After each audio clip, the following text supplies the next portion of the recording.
Good afternoon বন্ধুরা। তো আমি সকালবেলা বেরিয়ে গেছিলাম সার্ভে করতে, রান্নাবান্না করে সার্ভে করে। তো আমি এখন ঘরে ঢুকছি, চলো ঘরে। এই যে ঢুকলাম ঘরে, ঢুকে খুব পরিশ্রম হয়েছে, রোদ্রের মধ্যে ঘুরে ঘুরে সার্ভে করতে হয়েছে। তো এখন একটু বসবো, বসে একটু রেস্ট নেব। রেস্ট নেওয়ার পরে তারপরে সমস্ত কাজকর্ম করব। করার পরে তারপরে কিছু রান্না বাকি আছে, তো সেসব রান্নাবান্না করবো বন্ধুরা। তো শরীরটা খুবই টায়ার্ড লাগছে, রোদ্দুরের মধ্যে সার্ভে টার্ভে করে আসলাম।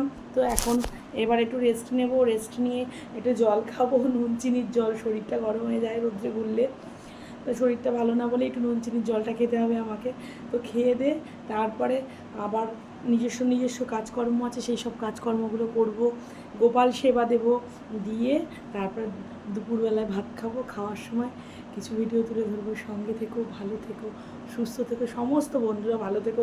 প্রত্যেকটা বন্ধুর কাছে আমার নিবেদন, পারলে একটা করে সাবস্ক্রাইব করে দিও। এবং প্রত্যেকটা বন্ধুদের কাছে নিবেদন যে পারলে কিছুটা সময়, যদি সময় বের করতে পারো, তো আমার জন্য 1-2 মিনিট দিও, একটু দেখো ভিডিওগুলো, ব্লগগুলো। এবং সঙ্গে থেকো, লাইক করো, কমেন্ট করো এবং প্রচুর শেয়ার করো। ভালো থেকো, সুস্থ থেকো, টাটা।